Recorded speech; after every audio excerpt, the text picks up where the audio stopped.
Welcome to our academy job news and educational. আজকের বিষয়টা খুবই গুরুত্বপূর্ণ, শেষ পর্যন্ত দেখবে। আর 2022-এ যারা টেট পাস আছো তোমাদের জন্য সুখবর। কেন বলছি, শেষ পর্যন্ত দেখলে বুঝতে পারবে। আর একটা বিষয় আমি আগেও বলেছি, আবারও বলে দিচ্ছি, যে সমস্ত বিএড প্রার্থীরা রয়েছে তোমাদের যে ট্রেনিং, সেই ট্রেনিংটা আপডেট করতে পারবে কি পারবে না সেটা টোটালি পুরোপুরি ডিপেন্ড করছে পর্ষদের উপর। এটা আগেও বলেছিলাম এবং এটাও বলেছিলাম যারা 2022-এ টেট পাস করে আছো বিএড প্রার্থী, তোমরা আবার ডিএলএড করে ট্রেনিং আপডেট করতে পারবে কি পারবে না সেটাও কিন্তু পর্ষদের উপর ডিপেন্ড করছে। কারণ রাজ্য সরকার নিজস্ব কিছু আইন কানুন থাকে এবং এখানে পর্ষদ নিজে থেকে চায় না যে বিএড প্রার্থীরা আর নতুন করে কোনো রকম ট্রেনিং আপডেট করুক। কেন বলছি বিস্তারিত জেনে নেওয়া যাক। এবং শেষ পর্যন্ত দেখো, যারা নতুন আছে চ্যানেলটাকে সাবস্ক্রাইব করে না থাকলে সাবস্ক্রাইব করে আমাদের সঙ্গে যুক্ত হয়ে যাও। আর যারা টেলিগ্রামে যুক্ত হয়নি অবশ্যই টেলিগ্রামে যুক্ত হয়ে যাবে। এখানে পর্ষদ যে বিষয় নিয়ে কেস করেছে সেটা হলো, তোমাদেরকে আগে জানিয়ে দিয়ে সিঙ্গেল বেঞ্চে রায় দেওয়া হয়েছিল যে সমস্ত বিএড প্রার্থীরা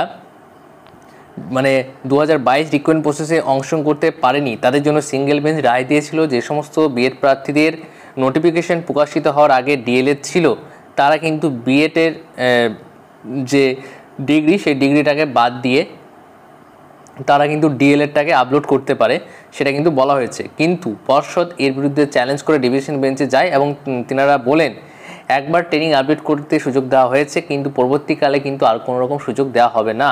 এটা কিন্তু তিনারা কেস করেছেন WBP, এটা তোমরা দেখতে পাচ্ছ, West Bengal board of primary education act 1973, অর্থাৎ এই অ্যাক্ট অনুযায়ী কিন্তু এই কেসটা করা হয়েছে।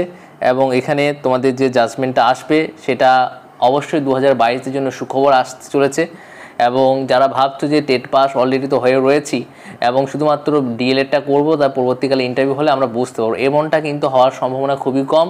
কিন্তু সামনে কি রায় আসছে এটা গুরুত্বপূর্ণ, আমার মুখের কথার উপর বিশ্বাস করার প্রয়োজন নেই তোমাদের। কিন্তু 2022-এর যারা রয়েছে তাদের জন্য সুখবর, যে তোমাদের যে একটা ভয় কাজ করছিল যে 2022-এ যারা বিএড প্রার্থী পাস করেছে তারাও যদি পরবর্তীকালে অংশগ্রহণ করে তাহলে তো অনেক বেশি কম্পিটিশন বেড়ে যাবে। অথবা যে সমস্ত বিএড প্রার্থী যতগুলোই হোক না কেন, তাদের যারা অনেকে রয়েছে, মোটামুটি তোমাদের কিছু জনের তো রয়েছে যারা ডিএলএড রয়েছে অলরেডি, কিন্তু বিএডে বেশি নাম্বার থাকার জন্য বিএড দিয়ে কিন্তু ফর্ম ফিল আপ করেছিল, সেই ক্ষেত্রেও তারা কিন্তু আপডেট করতে পারবে না, খুবই সমস্যার সৃষ্টি হবে তাদের জন্য। তার কারণ হচ্ছে এই রায়টা খুবই গুরুত্বপূর্ণ হতে চলেছে এবং 2022-এর টেট পাসদের সমর্থনে কিন্তু তোমাদের আসতে চলেছে এই রায়টা। এবং শেষ পর্যন্ত দেখা যাক কবে রায়। এবং তোমরা যারা টেলিগ্রাম যুক্ত হওনি যুক্ত হয়ে যাও। এবং এই বিচারটা কবে হতে চলেছে, সেই রায় কবে হতে চলেছে দিতে পারে সেটা কিন্তু ডিটেলসে কিন্তু টেলিগ্রামে শেয়ার করে দেওয়া হবে। এখন জাস্ট তোমাদেরকে এইটুকু বলে দেওয়া যে 2022 যারা টেট পাস করে যাচ্ছ তোমাদের জন্য সুখবর আসতে চলেছে। এবং তোমাদের একটাই প্রশ্ন হতে পারে যে ইন্টারভিউটা কবে আসবে, ইন্টারভিউ নোটিফিকেশনটা কবে আসবে, এটাই তোমাদের সবথেকে বড় প্রশ্ন।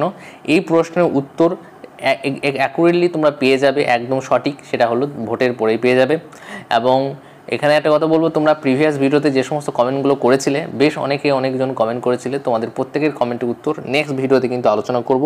এবং এই ভিডিওতে যারা কমেন্ট করবে সেই কমেন্টটাকেও কিন্তু পরবর্তী ভিডিওতে আলোচনা করা হবে।